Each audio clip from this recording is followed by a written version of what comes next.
We're joined now by Labour analyst Andrew Levy. Andrew, good evening to you. Thank you for your time.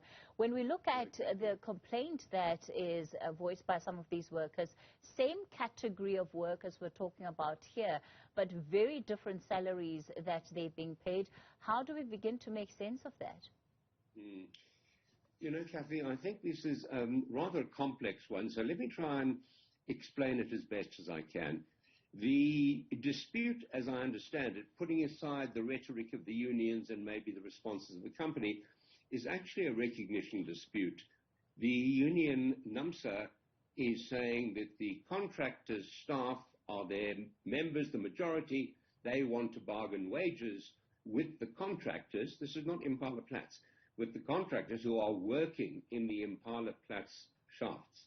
Now, the LRA in 1996 did away with the legal duty to bargain.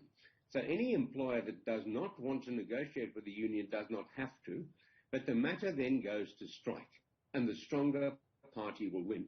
Effectively, what the LRA is saying is that it's not right for the law to force an employer to bargain with the weak union, but if the union is strong, it can bring the employer to the table.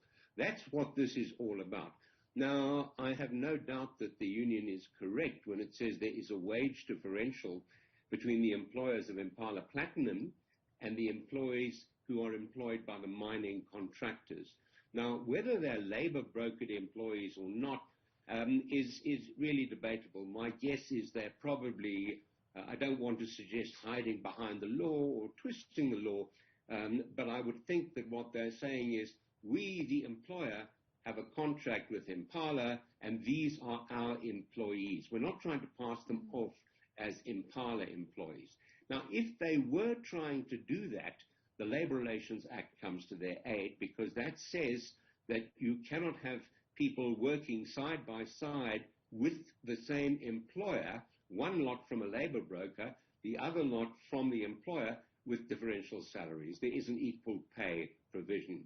But I think what's happening here is Impala has contracted out the complete running of the shafts, which I understand are winding down anyway. The contractors are coming forward, but they're not purporting to be labour brokers who supply labourers. They're saying, we are the operators, these are our employees. NUMSA wants to bargain with us, and we are not going to. So I think that's what this is all about, and I think it's going to be a long and a bitter dispute.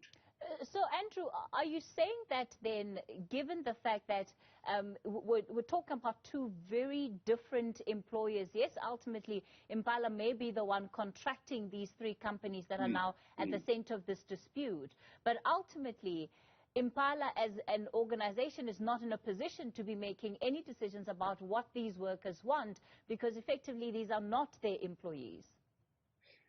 Legally, I would think they're not their employees.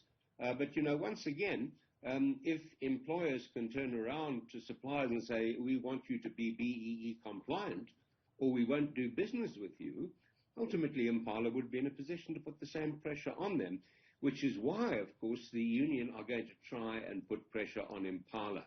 And the extent to which they'll succeed or otherwise is the extent to which these one or two shafts where the strike is taking place are central to Impala's operations and profitability, and my guess is that they probably aren't.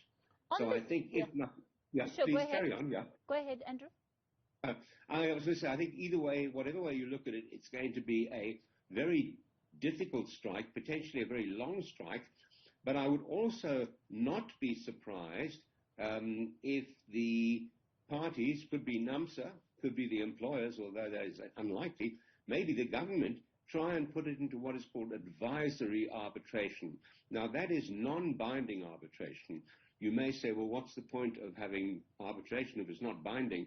And the idea is it will put pressure on the parties. So the arbitrators will come along and say, look, we've looked at this, and if you want to know where the morality lies, if you want to know where the ethic lies, this party's in the right and the other party is not behaving in a moral, ethical sort of way. And ultimately, this dispute will come down, although it seems to center on money right now, it will come down to the business of should one should one negotiate with the union if they have the majority of the membership. And the LRI says if you don't want to, you don't have to unless they can force you. Ultimately, of course, the whole business model of the subcontracting practice in the mines is based on the fact that the subcontractor can probably operate more profitably because it pays lower wages.